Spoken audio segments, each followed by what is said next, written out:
You're listening to Decisive Point. The views and opinions expressed in this podcast are those of the guest and are not necessarily those of the Department of the Army, the U.S. Army War College, or any other agency of the U.S. government. I'm in the studio with U.S. Army Colonel Thomas W. Spahr, Ph.D. Spahr's the author of Raven Sentry, Employing AI for Indications and Warnings in Afghanistan. You can find it in the summer 2024 issue of Parameters. Spahr is the chair of the Department of Military Strategy, Planning, and Operations at the U.S. Army War College and was the chief of staff of the Resolute Support J2 in Afghanistan from July 2019 to July 2020. Welcome to Decisive Point, Tom. Thank you for having me, Stephanie. So let's talk about your article. I'm going to set it up a little bit here. It's late 2019 in Afghanistan, and the Resolute Support Team is trying to maintain awareness, but has fewer intelligence resources than it previously did.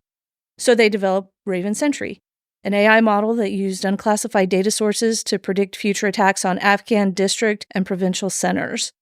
Before we get into the specifics about Raven Sentry, which I'm really excited about, let's talk about the problem the Resolute Support Team was trying to solve and how the team realized AI could help. What challenges did the team face? Well, first, Stephanie, thanks again for having me. I really think it's important that we capture the lessons and share them in our professional journals and podcasts across the Army and the Joint Force. Throughout the process of developing Raven Sentry, I witnessed valuable lessons and believe that this case study and others like it can help leaders understand the potential of artificial intelligence and the challenges of employing it. Like you said, from 2019 to 2020, I was the chief of staff of the U.S. and Coalition Intelligence Directorate in Kabul, and I had the opportunity to play a part in this development. To your question, the problem we were facing was that the coalition presence was rapidly drawing down, and we noticed that our historic sources of intelligence, whether it be humans out there collecting, through source operations, overhead aircraft, and government satellites, they were starting to go away or to be retasked, rather, to higher missions. So we had to find a way to maintain our situational awareness. Was there an aha moment when the team realized AI might be the answer? I would say there were several. We had a unique group of analysts and leaders in the intelligence staff made up of soldiers, sailors, airmen, and representatives from across the intelligence community. The original idea, kind of the aha moment, came from one or two of our analysts and then was encouraged by several leaders in the task force and from the intelligence community. I jumped on the concept because I thought it had merit and because I was in a position where I could influence the allocation of the time and resources within the directorate. I had also recently graduated from the Army War College, where I completed a study on how the commercial sector employs artificial intelligence, and I felt that the conditions were right for testing an AI for intelligence in Afghanistan at the time. So while our historical classified sources, as I mentioned, the human collectors, the overhead imagery collectors, or the signal collectors, they were disappearing, we also noticed an opportunity presented by the increased number of commercial satellites and the availability of news reports on the internet, the proliferation of social media postings and messaging apps that just had a massive membership, a lot of information, a lot of data that could be exploited. We also had the advantage of years of experience in theater and examples of how adversaries conducted attacks. For instance, I was on my 4th deployment to Afghanistan as an intelligence officer. One of our analysts had worked with Lester Grau, the famous scholar who had studied the Russians in Afghanistan during the 1980s. And what they did was they built templates of how the enemy attacks targets like provincial and district centers. Insurgents had attacked many of the government centers we were focused on over the last 40 years of war in Afghanistan, so we could study those attacks and trace the insurgents' activities to key routes, locations, say mosques or local residents where they formed up before an attack, and our environmental conditions. Then we also used the algorithm to consider environmental factors. Historically, insurgents attack on certain days of the year or holidays, for example, or during certain weather and illumination conditions. The Taliban are ultimately human. They don't like to operate when it's cold and rainy, so the chances were less then. These environmental factors, they were less critical, but they could increase the threshold of the likeliness for an attack within the algorithm. We were really teaching the machine to do good predictive analysis. Many times these attacks were in the exact same locations during the exact same calendar period with almost identical weapons to what they attacked the Russians in the 1980s or the previous 18 years of when the U.S. was in the country.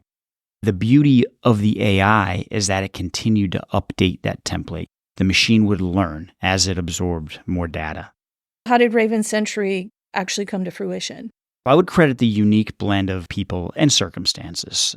As I said, we had several analysts from the intelligence community who had been working with AI systems at their home agencies before they came over to the RS headquarters or the Resolute Support headquarters in Kabul. As I mentioned already, I had been studying artificial intelligence in the commercial sector and was in the right position to influence that. Perhaps most importantly, though, we had great leaders like General Scott Miller and General Chris Donahue who were willing to dedicate resources to experimentation.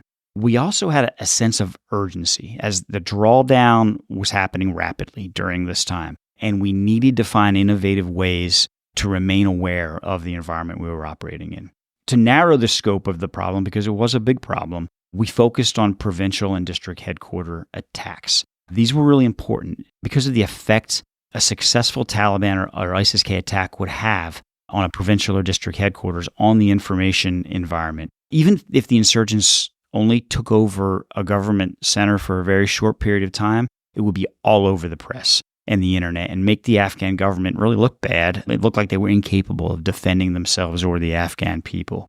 So as we started to test the system, it became clear that this could be useful in making our analysts more efficient and that the unclassified sources of information were available and could be helpful. Unclassified was necessary because what we produced was ultimately going to the Afghans who would act upon it, and none of them had clearances. It also made it easier to work with our allies who also didn't have clearances just by lowering the threshold of what we could talk about. We could share with them completely. I want to be clear, though, the AI was not making direct operational decisions. Rather, it was focusing the analyst's attention. Essentially, it was saying, I've been trained to look for regions for risk of aggression, and you should focus your energy here. But the human was central, and the AI was really, it was like a cognitive aid or a cognitive appendage, we sometimes call it. Tell me about the lessons that the team learned from this experience. The most important, I would say, is that leadership and command culture matter when developing these systems. It wouldn't have happened if leaders hadn't recognized the potential, prioritized resources, and tolerated early frustrations and slowdowns. We chose early on to consolidate this effort within our special operations headquarters because we recognized that the culture was more analogous to a startup business where experimentation was encouraged and failure was tolerated. Second, to develop the algorithm, we quickly concluded we needed help from the experts in the commercial sector.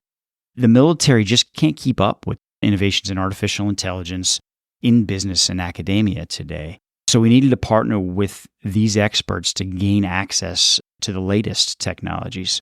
What we did is we worked through Defense Innovation Units, or DIUs, to find a partner company and quickly secured a contract to employ several individuals to work with our analysts on the development of this algorithm, then test it, and then to continue to update it as the environment changed, which it invariably does in combat. What was critical, though, was that partnership between the military experts and the civilian technologists. Finally, we validated that commercially produced unclassified information can yield predictive intelligence. It was something we knew already, but we really validated it using an algorithm. And it's essential when you're working with foreign partners. And we've really further evolved this today in the war in Ukraine, where intelligence developed from unclassified, commercially produced collectors is significant to the Ukrainian war effort. Do you have any concluding thoughts you'd like to share? It isn't easy to write about intelligence topics because of classification. I'm very sensitive to that. But I also want to encourage intelligence leaders, operators, and analysts across the joint force and the intelligence community to do the hard work to publish in the unclassified environment, where these lessons can be shared and discussed widely. The readership, it's just so much broader than on our classified networks. And this will speed the sharing of lessons, the learning, and then the subsequent growth of our capabilities if we can share at the unclassified level. I also just want to take a minute to thank the analysts who helped me develop the system. And with this article, really, they did the hard work on developing the system, but they also were helpful to me as I was researching and trying to remember the information for the article. And the senior leaders who encouraged me along the way. It was really a team effort the whole way through. Listeners, you can find the article at press.armywarcollege.edu/parameters. Look for Volume 54, Issue 2. For more Army War College podcasts, Check out Conversations on Strategy, SSI Live, Classic Dialogues, and A Better Peace. Tom, thank you so much for making time for this today. Thank you, Stephanie.